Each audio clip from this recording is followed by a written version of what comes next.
एक बार की बात है, गौतम बुद्ध अपने शिष्यों के साथ एक गांव से दूर किसी बड़े नगर की तरफ जा रहे थे। गर्मी के दिन थे और रास्ता भी बहुत लंबा था। गौतम बुद्ध अपने शिष्यों सहित बहुत देर से चल रहे थे, जिस वजह से उन्हें बहुत प्यास लगती है। वहां से कुछ ही दूरी पर बरगद के एक वृक्ष की घनी छांव थी।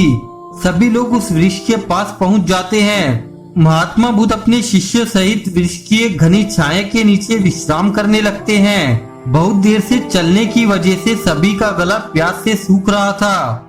यह बात बुद्ध जानते थे। बुद्ध ने अपने एक शिष्य से कहा, आप इस बरगद की छाया से 20 कदम दूर जाकर बरगद की 2 बार परिक्रमा करके वापस आओ। शिष्य वैसा ही करता है जैसा बुद्ध ने बताया।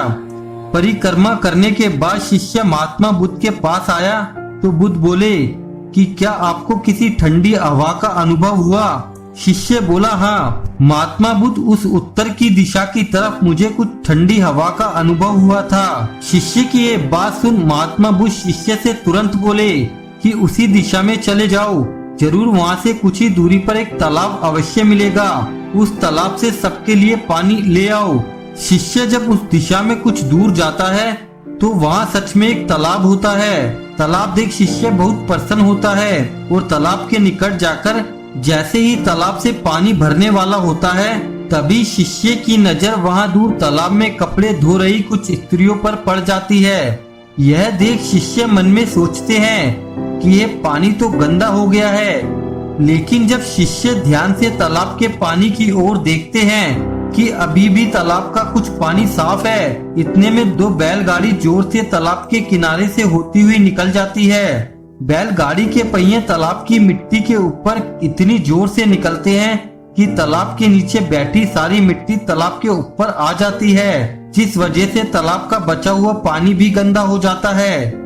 यह देख शिष्य बिना पानी लिए क्रोध में महात्मा बुद्ध के पास चला जाता है। शिष्य बड़े ही निराशा भाव से महात्मा बुद्ध को सब बात बताता है। शिष्य की बातें सुन सभी शिष्य बोलते हैं कि हमें यहाँ से तुरंत निकलना चाहिए, किसी दूसरी जगह पानी की खोज करनी चाहिए, वरना प्यास के मारे जान निकल जाएगी।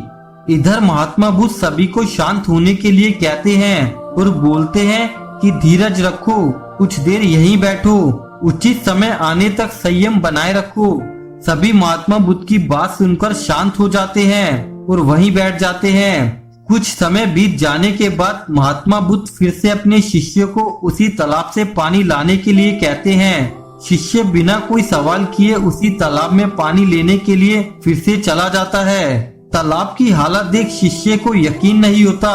तालाब का पानी पूरी तरह से साफ होता है। यह देख शिष्य बहुत खुश होता है और पानी भरकर महात्मा बुद्ध के पास जाता है। सभी पानी पीकर अपनी प्यास बुझाते हैं, लेकिन अभी भी सबके मन में ये सवाल था कि आखिर यह चमत्कार हुआ कैसे?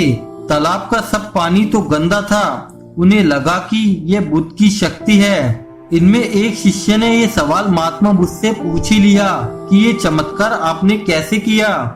शिष्य का जवाब देते हुए महात्मा बुद्ध बोले कि ये कोई चमत्कार नहीं, यह आपके सब्र का फल है। ये फल है आपके सब्र बनाए रखते हुए उचित समय के इंतजार का। जितनी देर हम सब लोगों ने सब्र किया, उतनी देर तक तालाब के पानी के ऊपर तैर रहे सभी गंदे तत्व और मिट्टी तालाब के पानी के नीचे बैठ रहे थे।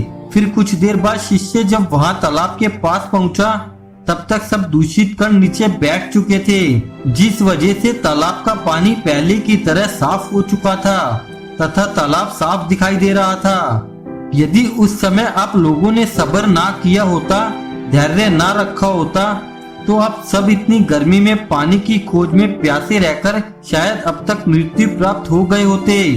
क्योंकि यहाँ से अगला कोई तालाब है या नहीं, और होगा भी तो क्या उसका पानी साफ होगा या नहीं, इन सब कारणों से आप कभी प्यास ना बुझा पाते और प्यासे ही मर जाते। फिर इतना बोलने के बाद महात्मा बुद्ध शिष्य को सीख देते हुए कहते हैं, जैसी स्थिति हम लोगों के समक्ष आज आई है, वैसी ही स्थिति और मुश्किल दौर जिंदगी के हर मोड़ पर आएंगे। तब उस समय भी आपको ऐसे ही संयम बनाए रखना होगा और अपने विवेक से काम लेते हुए ही आपको एक उचित फैसले के साथ सही नतीजों पर पहुंचना होगा। हर मुश्किल दौर में सब्र रखते हुए ऐसे ही शांत मन से ही कोई फैसला लेना चाहिए जिसका आपके और दूसरों के लिए अच्छा हो, क्योंकि ऐसी स्थिति में लोग गुस्से में आकर अपना सब्र खो देते हैं और गुस्से तथा जल्दबाजी के काम और फैसले कर बैठते हैं, जिसका बुरा परिणाम उनको भविष्य में देखने को मिलता है, जिसमें खुद का नुकसान अधिक होता है।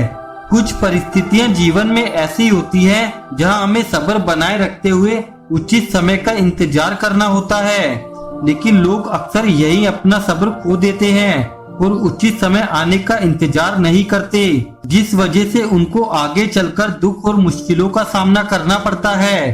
तो दोस्तों, आशा करता हूँ वीडियो आपको अच्छी लगी होगी। इस वीडियो को ज्यादा से ज्यादा शेयर करें, लाइक करें, चैनल को सब्सक्राइब करें ताकि मैं आगे भी ऐसी वीडियोस लाता रहूं।